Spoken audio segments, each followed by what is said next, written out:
निर्जीव किताबका पानाहरूले इतिहास बोल्छ, वर्तमान लेख्छ अनि भविष्य देख्छ। खोज्नेहरूले तिनै किताबभित्र आफूलाई भुल्छ, संसार डुल्छ अनि आकाश छुन्छ। ओहो, त्यसैले हामी भन्छौं किताब बोल्छ।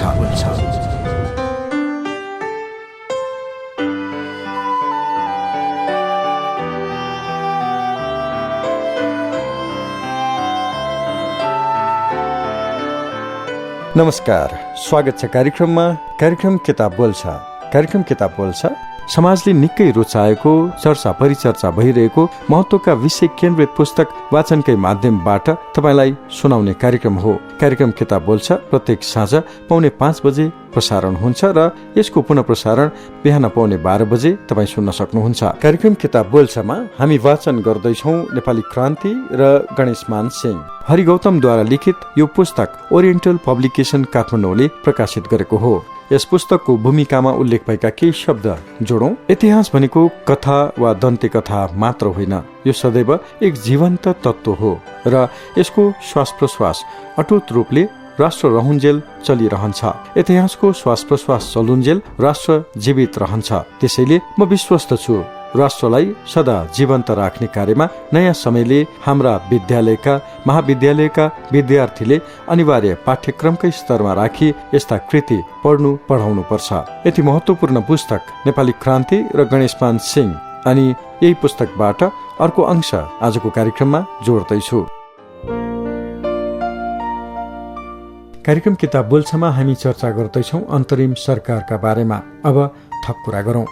प्रधानमन्त्रीका रूपमा नयाँ सरकार बनाउन राजाले गणेशमानलाई प्रस्ताव राख्दा गणेशमानले आफ्नो स्वास्थ्यका कारण देखाई उक्त प्रस्ताव स्वीकार गरेनन्।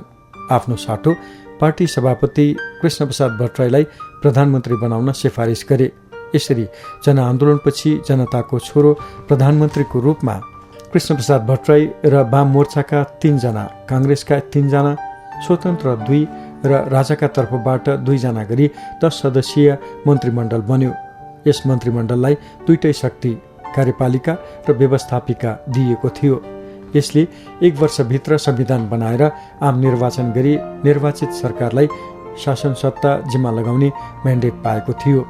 गणेशमानले आफूलाई आएको प्रधानमन्त्रीको अफर छोड्नुमा अनेक रहस्य देखिन्छन्।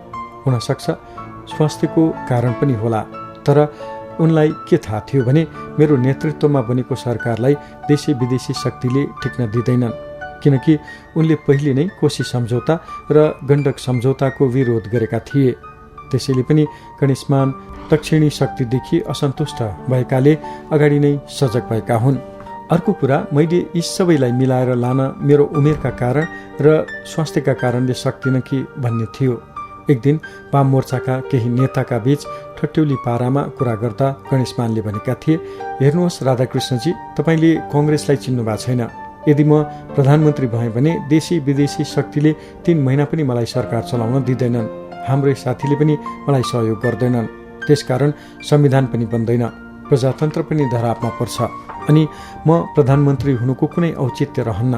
त्यसैले मैले बाहिर बसेर सबै काम गरेँ भने त सरकार पनि चल्छ, संविधान पनि बन्छ र नै मैले पार्टी सभापति कृष्णप्रसाद भट्टराईलाई प्रधानमन्त्री बन्न अनुरोध गरेको हुँ। आन्दोलन स्थगित भएपछि आन्दोलनकारीले जनता सामु निम्न किसिमको वक्तव्य प्रसारण गरेका थिए। नेपाली कांग्रेस र संयुक्त वाम मोर्चाको संयुक्त वक्तव्य 1 नम्बरमा उल्लेख छ, राजाको चैत्र 26, 2046मा दलविहीन पञ्चायती व्यवस्था समाप्त गरी पार्टीमाथिको प्रतिबन्ध हटाइएको आधारमा गठित राष्ट्रिय पञ्चायत र मन्त्री परिषद दुवै निकाय असान्दर्भिक भएकाले तिनको तत्काल विघटनको माग। 2 नम्बरमा नेपालको वर्तमान संविधानको स्वरूप र त्यसमा निहित भावना परिवर्तित बहुदलीय राजनैतिक प्रणालीसँग प्रतिकूल हुन गएका धारा उपधारा राजाबाट तुरन्त खारेज हुनुपर्ने। 3 नम्बरमा जिल्लादेखि गाउँ पञ्चायतका निकायलाई स्थानीय जनताको दैनिक व्यवहारमा असर नपर्ने गरी भङ्ग गरिनुपर्ने।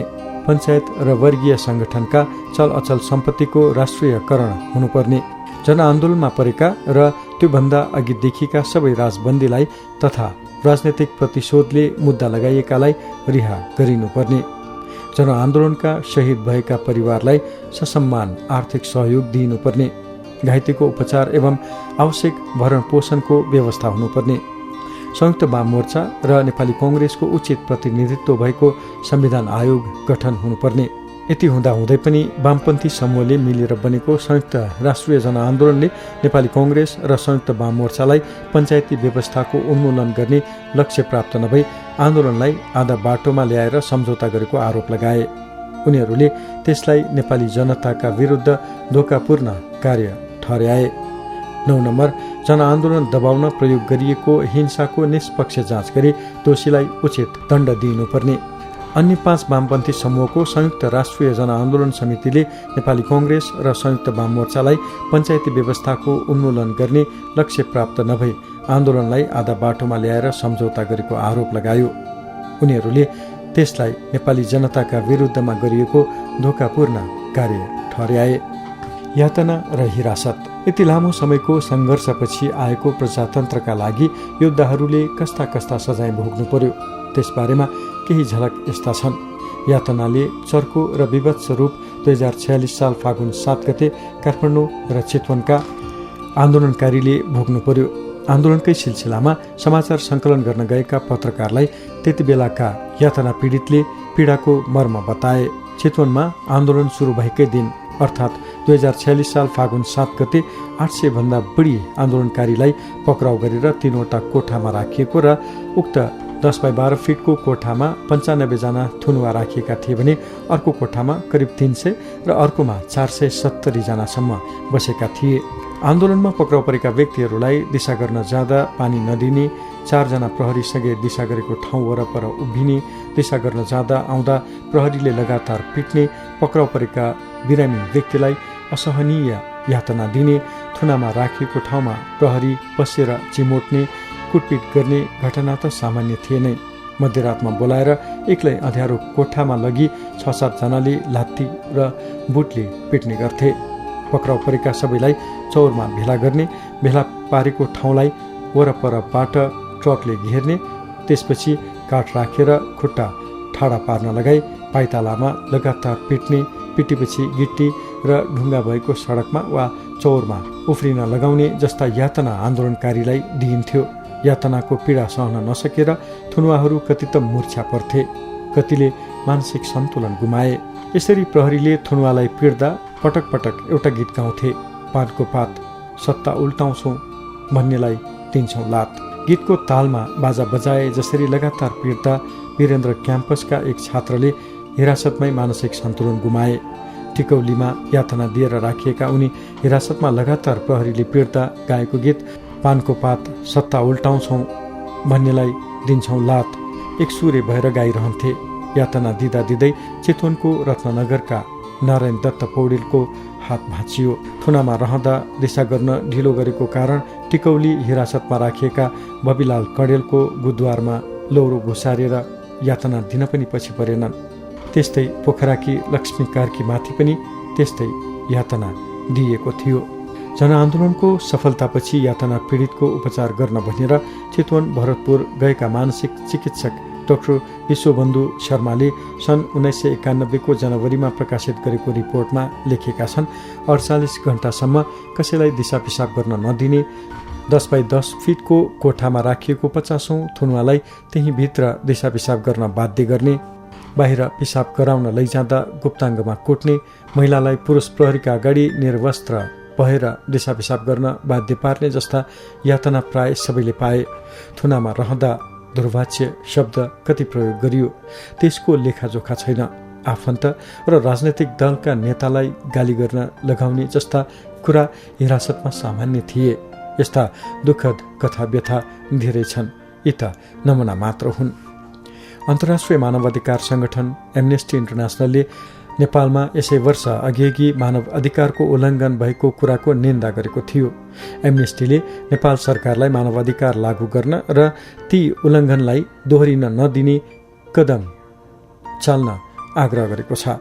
गार्डन एडम्सको यो टिप्पणी अनुसार गत अप्रिल महिनामा नेपाल गएको एउटा एम्नेस्टीको टोलीले पत्ता लगाएका कुरा एम्नेस्टीको एक प्रतिवेदनमा आधारित सो टोलीका सदस्यले बन्दी केन्द्रमा कहिलेकाहीँ नातेदारलाई थाहै नदिकन पनि हजारौं जनालाई खचाखच गरेर अस्वस्थ अवस्थामा थुनामा राखेको कुरा पत्ता लगाए। बन्दीको वा तिनको हातखुट्टाका औँलाका नङ उखेलिएको पाए। खुट्टाका पैतालामा पिट्ने एउटा नियमित प्रथा भएको तिनले पाए। धेरैजसो यी ज्यादती यसै वर्षको फेब्रुअरीदेखि अप्रिल महिनासम्म भएको बताइएको छ, जब हजारौं नेपालीले देशमा बहुदलीय प्रजातन्त्रको माग गर्दै प्रदर्शन गरेका थिए। त्यसको प्रतिरोधमा सरकार उत्रिएको हो। कार्यक्रम किताब बोल्छ तपाईँ सुन्दै हुनुहुन्छ। कार्यक्रममा हामी नेपाली क्रान्ति र गणेशमान सिंह पुस्तक वाचन गर्दैछौँ। हरि गौतमद्वारा लिखित यो पुस्तक ओरिएन्टल पब्लिकेसन काठमाडौँले प्रकाशित गरेको हो। पुस्तकका शब्द लेखकको मात्र हामी वाचनको माध्यमबाट तपाईँसम्म पुर्याउँदैछौँ। पुस्तकको अर्को अंश सुनाउन भोलि तपाईँसँग फेरि पनि भेट्नेछु। आजको लागि प्राविधिक सहकर्मी रेहन महर्जनलाई धन्यवाद दिँदै म सुरज वीर बज्राचार्य पनि छुट्टिन्छु। नमस्कार।